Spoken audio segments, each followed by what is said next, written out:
Assalamualaikum warahmatullahi wabarakatuh.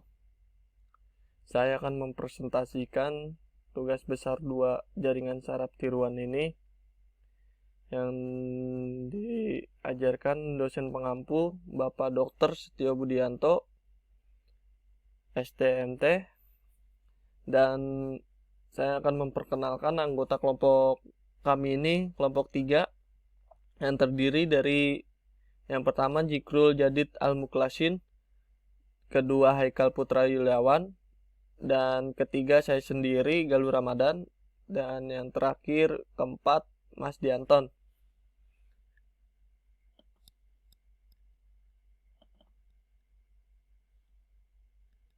Dalam presentasi ini yang berjudul aplikasi jaringan saraf tiruan pada sistem kontrol robot land follower dengan algoritma backpropagation.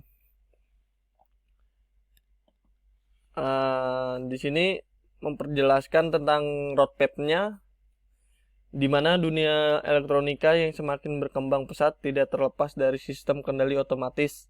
Salah satunya adalah sistem robot. Maka dari itu, robot tidak hanya dapat dikendalikan secara konvensional, tetapi telah dikembangkan dengan kecerdasan buatan untuk digunakan perbantuan dunia industrial atau bisa digunakan untuk dunia bisnis kuliner seperti restoran. Sedikit saya akan memperjelaskan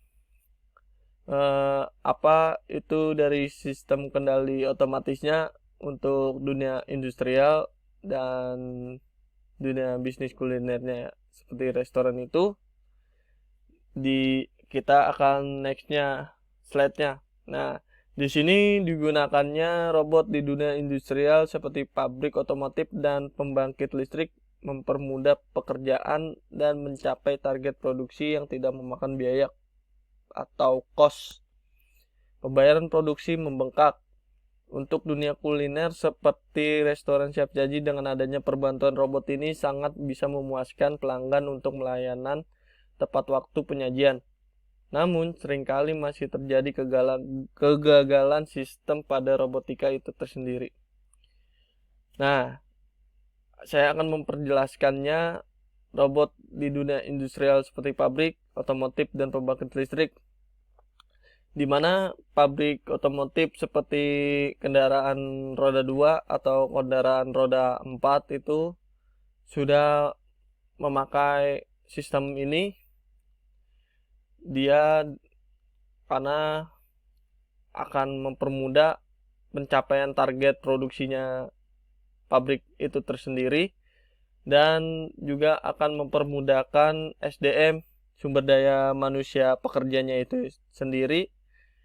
Dan untuk pembangkit listriknya itu dia juga sudah mulai mengikuti di dunia otomotif untuk produksinya, untuk biar mencapai target produksi dan tidak telat pada pengiriman ke customer atau dia kena penalti itu. Dan di dunia pabrik pembangkit listrik ini dia setelah berkembang seakannya dengan waktu, untuk biar tidak memakan biaya kos membengkak pada produksi dan memperbantu para pekerja SDM supaya pekerjaannya tepat waktu. Dan untuk dunia kuliner seperti restoran siap saji di negara Indonesia ini masih belum begitu mengikuti sistem robot. Tetapi ada beberapa restoran yang sudah mengikuti, seperti penyajian pelanggan atau koki, itu sangat memperbantu SDM. Baik, saya akan melanjutkan, dan saya akan lanjutan presentasi ini akan dilanjutkan oleh teman saya itu Haikal Yuliawan Haikal Putra Yuliawan. Terima kasih. Assalamualaikum warahmatullahi wabarakatuh. Saya Haikal Putra Yuliawan dari kelompok 3. Pada dasarnya, robotika kecerdasan buatan tidak hanya dapat digunakan untuk desain sistem kontrol, tetapi juga dapat digunakan untuk berbagai macam keperluan seperti analisis, diagnosis, memprediksi suatu kondisi yang akan datang berdasarkan data masa lampau, dan lainnya.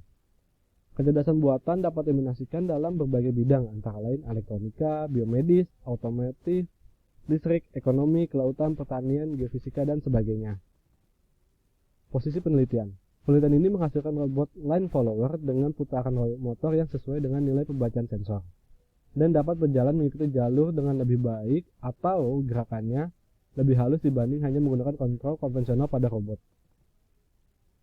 Pada robot line follower 4 sensor, metode kontrol menggunakan jaringan saraf tiruan atau JST dengan algoritma back propagation, di mana arsitektur jaringan terdiri dari satu input layer dengan 4 neuron yang merupakan keempat sensor robot, yaitu S1, F2, F3, dan S4. Kemudian satu hidden layer terdiri dari 6 neuron, serta satu output layer terdiri dari 2 neuron yang merupakan PWM atau push weight modulation, motor kiri dan kanan robot. Metode penelitian. Penelitian ini dilakukan dengan menggunakan metode eksperimental dengan cara melatih data input yang diberikan dari sensor inframerah pendeteksi garis robot. Penggunaan algoritma jaringan dilakukan dengan beberapa tahapan. Assalamualaikum warahmatullahi wabarakatuh. Perkenalkan, saya Zikrul. Saya akan melanjutkan presentasi dari teman saya. Oke, jadi tahap pertama dengan melihat pembacaan sensor-sensor. Robot berupa sensor inframerah sebanyak 4 buah dengan ketentuan jika sensor mengenai garis maka akan bernilai 1. Sedangkan jika sensor tidak membaca garis maka sensor akan bernilai 0. Untuk selanjutnya, keempat sensor tersebut dijadikan sebagai input pada jaringan saraf tiruan, di mana sensor 1 terletak paling kiri dan secara berurutan hingga sensor 4 terletak paling kanan.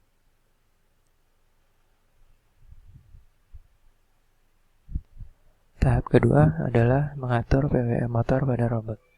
Adapun aturan besar PWM disesuaikan dengan pembacaan sensor, di mana nilai-nilai PWM motor ini digunakan sebagai target dalam proses pelatihan data pada jaringan saraf tiruan. Jika sensor 4 mendeteksi garis, sedangkan sensor 1 tidak membaca, artinya posisi robot berada lebih di sebelah kiri dari garis. Untuk itu motor kiri akan aktif atau kita mengatur PWM yang lebih besar dibanding PWM kanan, sehingga robot akan berbelok ke kanan. Untuk penelitian ini digunakan range PWM dari 0 sampai 350 rpm. Jadi kesimpulan dari penelitian ini, berdasarkan percobaan pelatihan data dengan jaringan saraf tiruan, di mana arsitek jaringan terdiri dari satu input layer dengan 4 neuron, satu hidden layer dan 6 neuron, serta satu output layer dengan 2 neuron. Secara keseluruhan, dengan menggunakan jaringan saraf tiruan, dapat menghasilkan nilai data terlatih yang sudah mendekati target. Sekian presentasi dari kelompok kami. Assalamualaikum warahmatullahi wabarakatuh.